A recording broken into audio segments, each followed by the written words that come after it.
বুঝবার চেষ্টা করবো যে এই অনুভূতিটা সুন্দর না অসুন্দর। সোজা ওইভাবে জানা যায় যেটা সুন্দর না অসুন্দর, এটা ভালো কি মন্দ। এই চিন্তাটা আমার অনেক কম বয়স থেকে এসেছে যে ভালোবাসা ভালো কি মন্দ এটা বই থেকে জানতে হয় তা নয়। সোজা ভালোবাসার অভিজ্ঞতার দিকে, অনুভূতির দিকে তাকিয়ে জানা যায় যে এটা সুন্দর না অসুন্দর, ভালো কি মন্দ।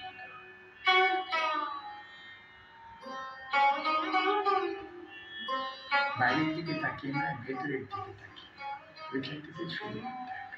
তারপরে সামাজিক দায়িত্ব কতগুলো আসে, সেগুলো হলো যে যেগুলোকে আমি ভালো মনে করি আমাকে চেষ্টা করতে হয়, চিন্তা করতে হয়, চেষ্টা করতে হয় যে আমি সেই রকম সমাজের পক্ষে বলবো যেই সমাজে এই ধরনের অনুভূতি সহজে জানাতে পারে, বেশি মানুষ ওই পথে সহজে যেতে পারে। যে সমাজে বেশি মানুষ ওই পথে যেতে পারে না, অনেক বাধা দেখা দেয়, সেই সমাজ সেই পরিমাণে মন্দ। তো এই থেকে সোজা কতগুলো জিনিস বোঝা যায়, আর কতগুলো জিনিস অত সোজা বোঝা যায় না, অনেক চিন্তা করতে হয়। সোজা বোঝা যায় যে আমি যদি একবার বলি যে আমি সোজা তাকিয়ে দেখেছি যে ভালোবাসার অনুভূতিটাই সুন্দর, ভালো, এটা অন্য কোনো প্রমাণের দরকার নেই, আমি আমার অনুভূতির দিকে তাকিয়ে দেখেছি, তাহলে পরে সোজা বোঝা যায় যে যে জাতিভেদ মানুষকে মানুষকে ভালোবাসতে বাধা দেয় সেটা ভালো নয়।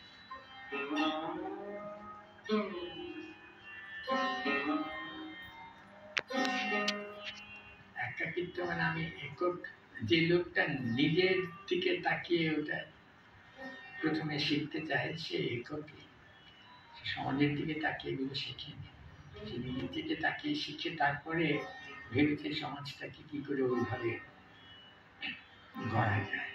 যে নিজের অনুভূতির দিকে ওইভাবে তাকাতে পারে না, সবাই পারে এমন নয়, যারা এসব কিছুই করেনি তারা, তাদের কাছে এগুলো শব্দ মাত্র, তারা ভাবে যে এগুলো করা উচিত খুব সহজ, অত সহজ নয়।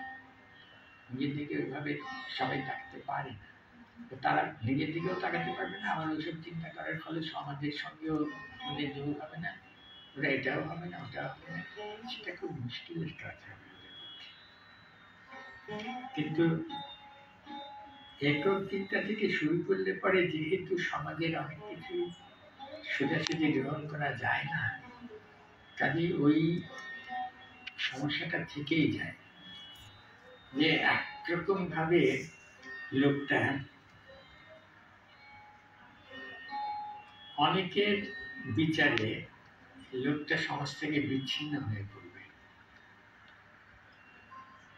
এই কাজটা খুব সহজ নয়, তুমি বিচ্ছিন্ন হয়ে পড়বে, লোকেরা তোমাকে ভাববে যে লোকটা আসলে বড় বেশি আত্মকেন্দ্রিক, এরকমই ভাববে, এটাই স্বাভাবিক, বিচ্ছিন্ন হয়ে পড়বে। অথচ তুমি জানো যে সমাজকে ভালোবাসাই ভালো, এটা খুব সহজ নয় যে তুমি জানো যে লোকের চোখে তুমি বিচ্ছিন্ন এবং তুমি জানো যে সমাজকে ভালোবাসাই ভালো, এটা মেলানো অত সহজ কাজ নয়। আমার যখন অনেকটাই কম বয়স, এই 11 বছর বয়স, সেই সময় আমার বাবা প্যারালাইজড হয়ে গেলেন। তার ফলে বাবার আর উপার্জন করার কোনো ক্ষমতা রইল না। বাবার যখন উপার্জন করার কোনো ক্ষমতা রইল না, প্যারালাইজড হয়ে গেল বাবা, তখন আমি মনে মনে ঠিক করে নিলাম যে আমি যথাসম্ভব কম খরচে চালাবাড়ির চেষ্টা করব। এবং আমি দেখলাম যে এগুলো অনেকটা অভ্যেসের ব্যাপার। কেউ যদি সরল জীবনযাপন করে তাহলে তাকে খুব কষ্টের জীবনযাপন করতে হয় এমন কিছু নয়, ব্যাপারটা উল্টো। কেউ যদি বিলাসে অভ্যস্ত হয়ে পড়ে তখন সেটা ত্যাগ করা কষ্টকর। এই সমাজের কাছ থেকে আমার কতটুকু নেওয়া উচিত?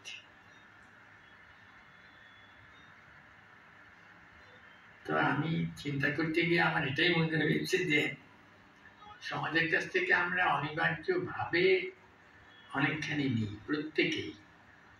সবসময় চিন্তা করে নিই তা নয়, আমরা অনিবার্যভাবেই সমাজের কাছ থেকে অনেক কিছু নিই। আমাদের বেঁচে থাকার জন্য যা দরকার তার অনেকটাই আমরা নিজেরা করি না, কেউই পারে না করতে, অনেকটাই নিজেরা করি না। এই সাধারণভাবে চিন্তা করতে গেলে এই জিনিসটা আমি তৈরি করিনি, এই জিনিসটা আমি তৈরি করিনি, আমার জামা কাপড় আমি তৈরি করিনি, এমনকি আমি যে ভাত খাই এটাও আমি নিজে ওই চাল ধান আমি তৈরি করিনি। এগুলো সবই সমাজ আমার জন্য করে দিয়েছে। এগুলো আমরা অত ভেবেচিন্তে এইসব গ্রহণ করি তা নয়, কিন্তু বাঁচতে গেলে আমরা যা কিছু নিয়ে বাঁচি একটু চিন্তা করলেই দেখা যায় যে ওগুলো আসলে সমাজের কাছ থেকে আমি নিয়েছি। সেই অর্থে আমি সমাজের কাছে ঋণী হওয়া ছাড়া উপায় নেই, বাঁচা সম্ভব নয়। কিন্তু তাহলে পরে অন্য একটা চিন্তা, ওইভাবে চিন্তা করতে গেলে অন্য একটা চিন্তা আসবেই মনে। ঋণ করলে একটু শোধ করার চিন্তা করা তো উচিত। একা চিন্তা থেকেই শুরু করেছি। আবার আমি খুব গভীরভাবে এটা বোধ করেছি যে আমাকে এবং প্রত্যেক মানুষকেই, যেটা একটু আগে বলছিলাম, সমাজের কাছে ঋণী হতেই হয়। সমাজের ঋণ শোধ করবার চেষ্টা করাটাই আমাদের নৈতিক দায়িত্ব, এবং শুধু নৈতিক দায়িত্ব হিসাবে করাটা যথেষ্ট নয়, ভালোবেসে করা। এটা আমি শিক্ষক হিসেবেও জানি, যে আমি বলেওছি যে শিক্ষক ছাত্রদের ভালোবাসেন না তিনি পড়াতে পারবেন না। পড়ানোটা কষ্টকর, পড়ানোটা একটা কষ্টকর কাজ। ছাত্রদের ভালোবাসলে তখন এটা কষ্টকর থাকে না, কিন্তু ভালো না বাসলে ওটা একটা কষ্টকর কাজ। নৈতিক দায়িত্ব পালন করার জন্য এক ধরনের ভালোবাসাও দরকার।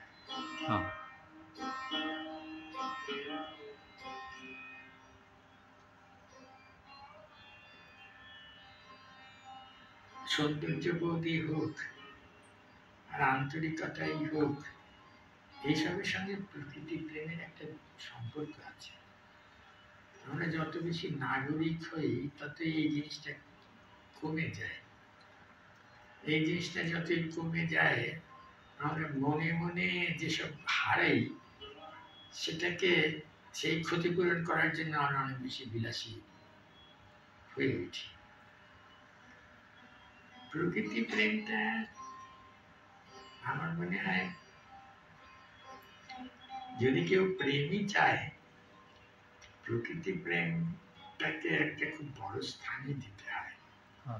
খুব সহজ কারণে, খুবই সহজ কারণে মানুষের দাবি থাকে, প্রকৃতির কোনো দাবি থাকে না। অন্য কোনো মানুষ যদি টের পায় যে তুমি ওকে ভালোবাসছো, তাহলে সেই মানুষটি অনেক কিছু দাবি করতেও পারে। প্রকৃতি কিছু দাবি করে না।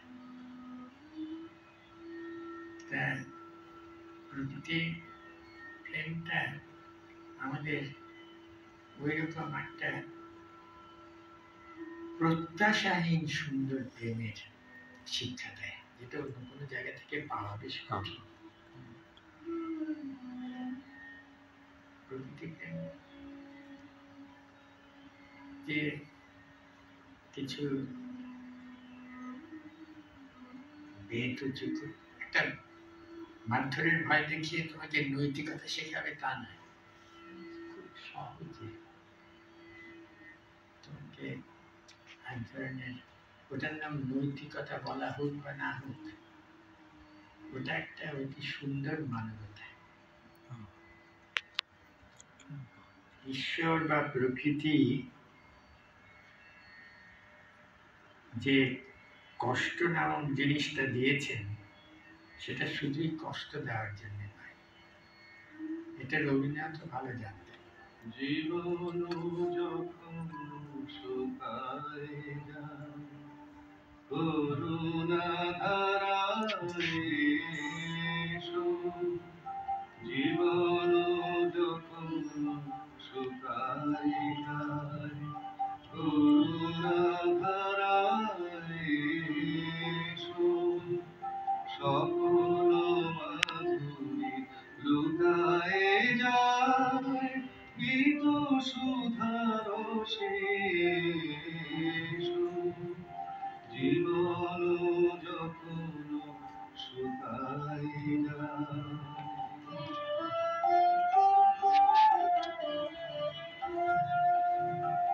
কর্ম যখন প্রবল আকাশ গরজি উঠিয়া ঢাকে চারিধার, কর্ম যখন প্রবল আকাশ গরজি উঠিয়া ঢাকে চারিধার, হৃদয় প্রান্তে এ জীবন না শান্ত চরণে এসো, জীবন যখন শুকায় যায়। কষ্ট না থাকলে সহানুভূতি থাকে না, কষ্ট আছে বলেই সহানুভূতির প্রশ্ন ওঠে, আরেকজনের কষ্ট আছে বলেই তার প্রতি সহানুভূতির প্রশ্ন ওঠে। এই জগতে যদি কারো কষ্ট না থাকতো তাহলে এই জগতে কারোর প্রতি সহানুভূতির কোনো প্রশ্ন উঠতো না। যদি কষ্ট না থাকে, সহানুভূতিও না থাকে, তাহলে কোনো শিল্প তৈরি হয় না, কোনো গান তৈরি হয় না, কোনো কবিতা তৈরি হয় না। তাহলে কষ্ট না থাকলে আপনি এরকম একটা জগৎ পাবেন যে জগতে গান নেই, যে জগতে সহানুভূতি নেই, যেটা ভালো হবে। কষ্ট জীবনে, সমাজে, জগতে স্রষ্টা অথবা প্রকৃতি যে দিয়েছে তার এটাই সুফল। এই সবই সহানুভূতি, শিল্প টিল্প ইত্যাদি সবই শেষ পর্যন্ত কষ্টের সুফল।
এই যে দুই বিপরীত, এক হলো নিজে চিন্তা করা, ওইখান থেকে শুরু করা, যার ফলে এক রকমের বিচ্ছিন্নতায় এসে যাওয়ারই ভয় থাকে।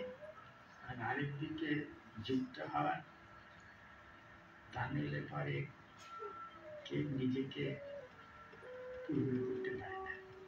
যাই হোক, আমার শুধু স্বভাবের দিক থেকেই আমি নিজে চিন্তা করে আমার পথ বেছে নিতে চেষ্টা করেছি, তাই না? এমনিও আমি জীবনে অনেকটা সময় একাই থেকেছি, অনেকটা সময় আমি একাই থেকেছি, সম্পূর্ণ একাই থেকেছি। আমার চেনাশোনার মধ্যে কম লোকই, এই যেমন ধরা যাক যে আমি গত 20 বছর যাবত আমি একাই যাচ্ছি। এই বাড়িতে কোনো দ্বিতীয় মানুষ আমার সঙ্গী হিসেবে আছে তা না। তো শুধু এই 20 বছর বলে নয়, এর আগেও আমি অনেকটা সময় একাই থেকেছি, যেখানে যেখানে গেছি একাই থেকেছি। আমার জীবনের অনেকটা অংশই আমি একাই থেকেছি। এইটাই একটা শেষ পর্যন্ত বাঁচবার পথ হয়, যেটা আমি কারো জন্যেই পথ হিসাবে বেছে নিতে বলছি না, শুধু আমার পথ হিসাবে বর্ণনা করছি এই পর্যন্ত।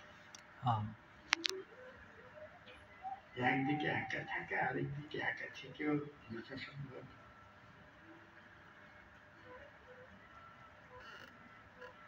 সকলের প্রতি ভালোবাসা রক্ষা করা।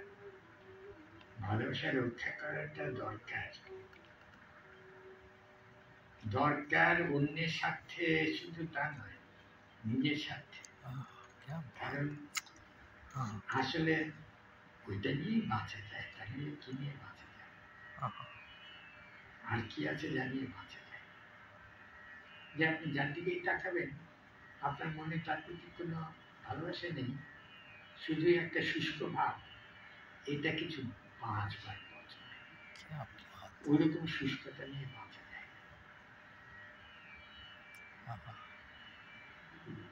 ভালোবাসাটাই বাঁচবার পথ। তো একদিকে আপনি স্বাধীন মুক্ত থাকার জন্য একা থাকবেন, আরেকদিকে আপনি বিশ্বাস করবেন যে ভালোবাসাটাই বাঁচবার পথ। এই দুটো মেলানো যে খুব সহজ কাজ তা নয়, কিন্তু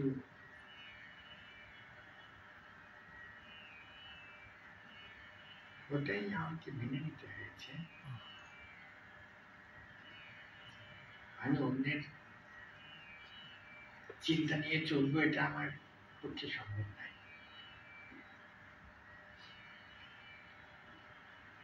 তা আমাকে জীবনকে অর্থময় করতে হলে নিজে চিন্তাও করতে হবে আর অন্যকে ভালোবাসতে হবে। দুঃখ সম্বন্ধে, প্রেম এবং মৃত্যু সম্বন্ধে বলেছিলাম, সেই বোধটা কিছুটা না থাকলে কোনো সেন্স অফ ট্র্যাজেডি থাকে না।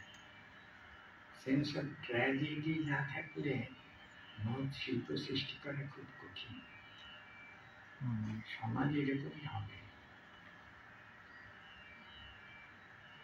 সমাজের উন্নতির জন্য চেষ্টা করা দরকার ঠিকই, নিশ্চয়ই,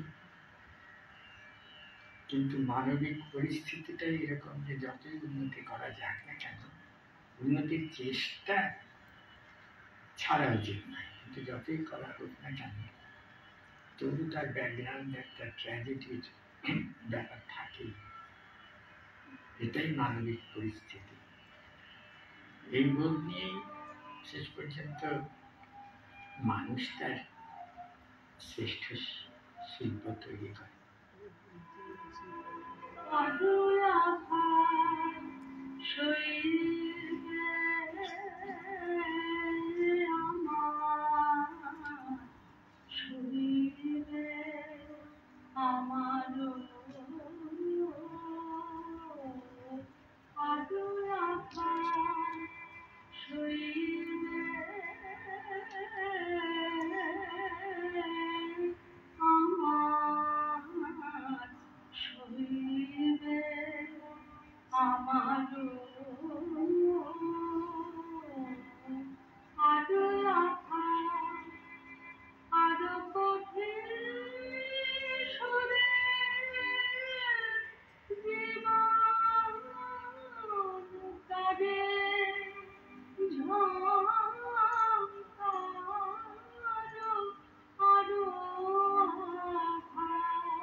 যে দান